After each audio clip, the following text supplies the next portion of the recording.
The new world map was presented and it has caused shock all over the world. People are panicking and it looks like revolution. What if the future of America isn't just being shaped in Washington, but on the quiet roads, freight lanes, and electric grids that stretch north? What if the unthinkable is already unfolding, not with headlines or protests, but through supply chains, cross-border families, and shifting loyalties? Federal agents have been told to leave, and Canadian officials are stepping in. In Michigan, a national alarm has been triggered. Not by war or revolution, but by a rapidly changing landscape. Across 10 northern states, the border with Canada isn't just a line on a map anymore. It's a lifeline. From healthcare to trade, culture to energy, these ties run deeper than most realize. And if push comes to shove, these states might not wait for permission to decide their future. Stay tuned as we explore which states are drifting away first, and how close are we to a redrawn map of North America.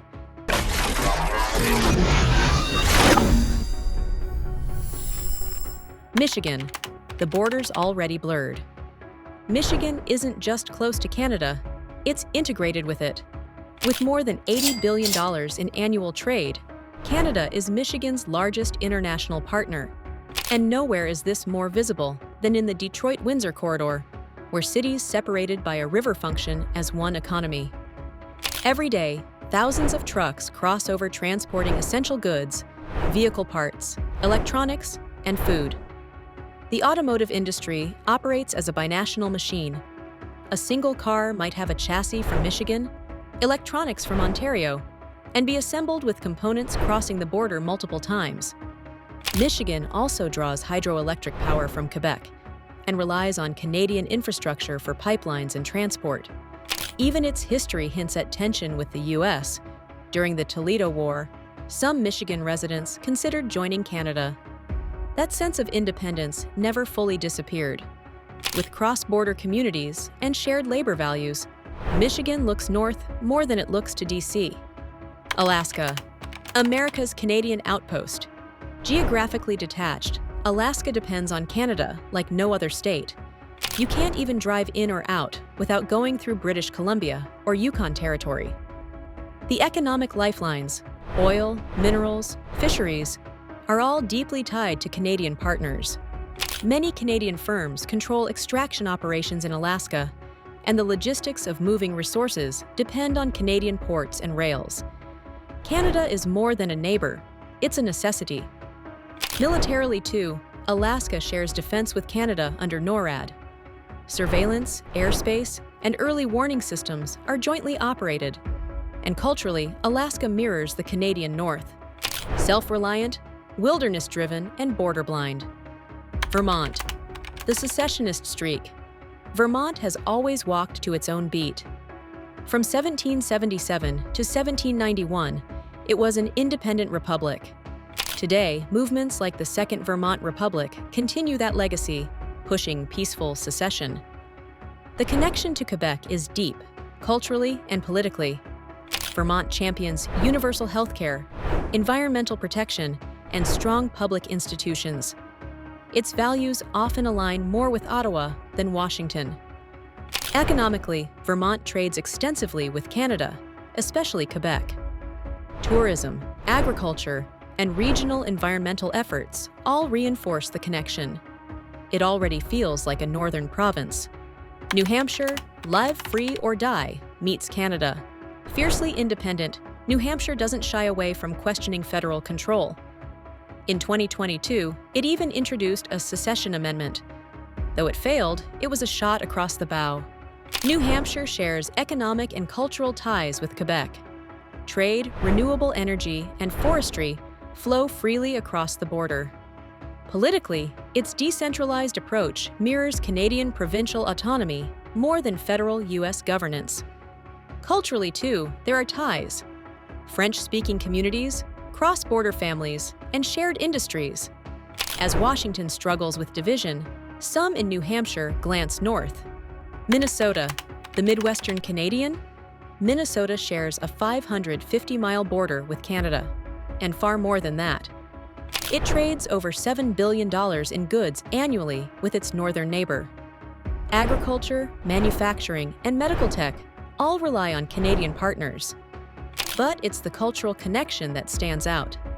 Ice hockey, shared winter traditions, and a regional politeness dubbed Minnesota Nice mirrors the Canadian identity. The historical connection goes back to the fur trade days, when Hudson's Bay Company dominated the area. Minnesota doesn't just border Canada. In spirit, it already belongs. Maine. Powered by Canada, literally. Maine gets a significant portion of its electricity from Hydro-Quebec. That makes Canada not just a partner, but a utility provider. In fact, without this clean energy supply, towns across Maine would face blackouts. Trade between Maine and Canada tops $3 billion annually. Acadian culture flows across the St. Croix River. French is spoken. Canadian flags fly in small towns. People cross the border for healthcare and groceries. Culturally and economically, Maine and New Brunswick are reflections of each other. In a crisis, it's clear where Maine would turn. North Dakota. The quiet integration. North Dakota may project American ruggedness, but its economic heartbeat pulses in sync with Canada. It exports over $6 billion in goods annually to its northern neighbor. Canadian energy firms and infrastructure power the state. Cross-border pipelines and utilities run deep. In small towns, families live on one side of the border and work on the other. In emergencies, help often comes from Canada before DC. The prairie mentality aligns North Dakota with Alberta and Manitoba more than with the U.S. capital. Regional alliances have even been proposed in the past. Oregon, Cascadia, rising. In the Pacific Northwest, a new identity is quietly forming. Cascadia. Oregon and British Columbia share environmental values, economic priorities, and a vision for sustainability. Oregon trades over $4 billion with Canada. Climate legislation, carbon pricing, and renewable energy investments mirror those of Canada far more than other U.S. states. Urban centers like Portland feel more connected to Vancouver than to Boise or Salt Lake City. The proposed high-speed rail linking Seattle and Vancouver only reinforces the Pacific megaregion.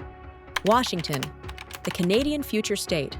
Washington state is already living like Canada. With $20 billion in trade, clean energy integration, and political alignment on healthcare, climate, and labor rights, Washington is more in tune with British Columbia than most of the United States. Seattle and Vancouver are twin cities in spirit. The planned high-speed rail would make that literal. As federal dysfunction grows, Washington's Pacific identity strengthens. Montana, the Prairie Twin. Montana borders 3 Canadian provinces, and it shows. It exports over $700 million to Canada annually. Agriculture, energy, and timber dominate the trade. Montana's values, local control, rugged independence, and community governance align closely with Alberta. In some rural areas, Ottawa feels less intrusive than DC. The term Montana-Berta began as a joke. It no longer feels like one. Is a new map emerging? 10 states, billions in trade, shared utilities, cross-border cultures.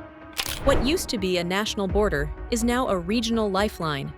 In some places, Canada isn't just a neighbor, it's the preferred partner.